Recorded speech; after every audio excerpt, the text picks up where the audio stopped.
Salam Kamir, kekaguman ilahi mengarah pada iman dan rahmat. Saudara-saudari yang terkasih, saya dingin sekali karena saya berada di puncak gunung. Dingin sekali rasanya, karena itu saya bisa memanen bunga yang terkenal di dunia.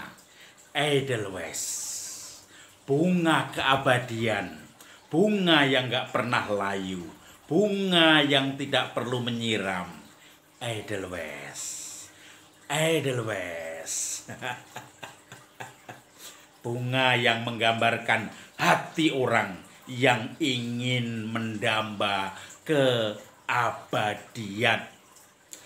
Tidak ada kematian, selalu mekar dalam kondisi apapun, bahkan ketika hanya nempel di sebatang kayu, selalu mekar. Ini lihat, bunga yang selalu mekar, Edelweiss. Saudara-saudari yang terkasih, Injil hari ini berbicara juga tentang ranting dan pokok anggur. Kita memakai bacaan minggu lalu, ranting dan pokok anggur. Akulah pokok anggur yang benar, dan kamulah ranting-rantingnya. Barang siapa tidak tinggal di dalam aku, dia tidak akan berbuah dan akan dipotong serta dibakar. Barang siapa tinggal di dalam aku, dia akan berbuah berkelimpahan dan selalu dibersihkan supaya semakin berbuah.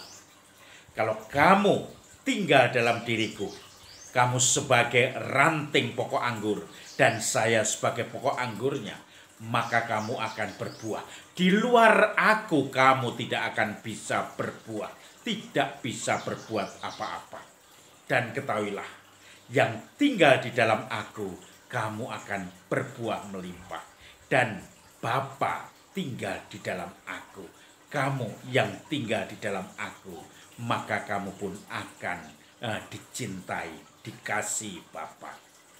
Saudara-saudari yang terkasih, pokok anggur menjadikan pokok yang sumber hidup bagi ranting-rantingnya, sumber hidup dari buah-buah yang akan dikeluarkan oleh ranting-rantingnya. Tetapi pokok anggur sendiri akan mungkin tidak banyak kelihatan buah, karena di ranting-rantingnya itu buah itu akan muncul, karena di situ sari-sari makanan, kerohanian, kehidup, semangat hidup, pengharapan akan didapat ketika carang atau ranting itu bersatu dengan pokok anggur. Ketika kita semua bersatu dengan Tuhan. Saya tidak tahu bagaimana bersatu, tetapi itu tentu saja dengan cara yang macam-macam. Kita bisa mengenal kehendak Tuhan di dalam kehidupan sehari-hari dan membuat kita nyaman dalam kondisi apapun. Saya mengenal seorang suster yang sudah sepuh. Suster itu mudanya menjadi misionaris yang giat dan tidak pernah mengeluh.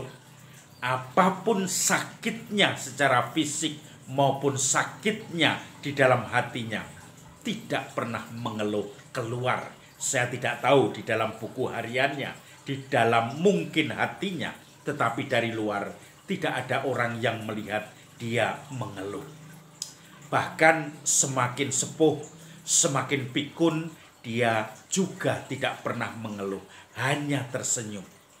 Dia mengulang-ulang kata-kata, tetapi kalau ditanya juga bingung dan kemudian bertanya hal yang sama dalam hitungan menit. Tetapi kegembiraan di dalam hatinya selalu ditunjukkan. Maka kalau orang-orang yang sudah berumur, sudah mulai pikun, biasanya bawah sadarnya keluar.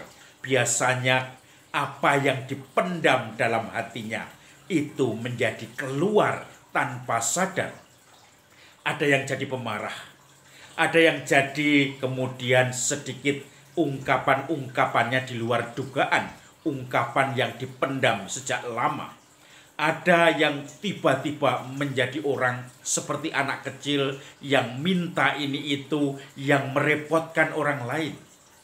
Tetapi suster ini hanya tersenyum, tidak pernah merepotkan orang lain, dan selalu menikmati apapun yang diberikan kepadanya dengan terima kasih, dengan syukur. Dan tentu saja suster yang sudah pikun ini berarti bawah sadarnya keluar juga. Artinya bawah sadar yang positif yang dikeluarkannya, karena selalu tersenyum, selalu menyapa orang, selalu menikmati dan bersyukur apapun yang diberikan oleh orang lain, oleh komunitas kepada dirinya. Dan di situ tanda-tanda orang yang mekar sampai usia kapanpun seperti Edelweiss ini. Maka saudara-saudari yang terkasih, Edelweiss kelihatannya dia bunga abadi, tetapi pada suatu saat pun dia nanti ada masanya, tetap semakin kering, semakin kering, semakin kering, semakin mati, dan akhirnya nanti mungkin 20 tahun, 30 tahun lagi, akhirnya habis juga. Sama seperti kita, seperti suster yang saya ceritakan tadi, selalu dalam masa sepuhnya, tuanya, seperti Edelweiss, selalu menunjukkan kerendahan hati, selalu bersyukur. Tingkah lakunya tidak pernah menonjolkan diri, tetapi justru justru memuji orang lain, justru memberi perhatian pada orang lain, justru bersyukur akan apapun yang diberikan kepadanya, dan tidak pernah lepas senyumnya. Dikasih makanan apapun, dikasih hadiah apapun ketika ulang tahun, dikasih apapun selalu senyum. Dan ini menjadi syukur atas hidupnya. Mungkin dia sampai masa tuanya berpegang kepada pokok anggur, sehingga tidak pernah menunjukkan kekeringan, tidak pernah menunjukkan egoisme, tidak pernah menunjukkan bahwa saya lebih dari kamu, kamu lebih dari saya tidak perlu dipuji, tetapi kamu yang lebih hebat. Dan ini semangat Yohanes Pembaptis. Semoga kita seperti suster tadi, carang yang melekat pada pokok anggur sampai hidup kita menghadap Tuhan, sehingga kita pun akan mendapatkan bunga abadi dalam hidup kita. Salam Kamir, kekaguman ilahi mengarah pada iman dan rahmat.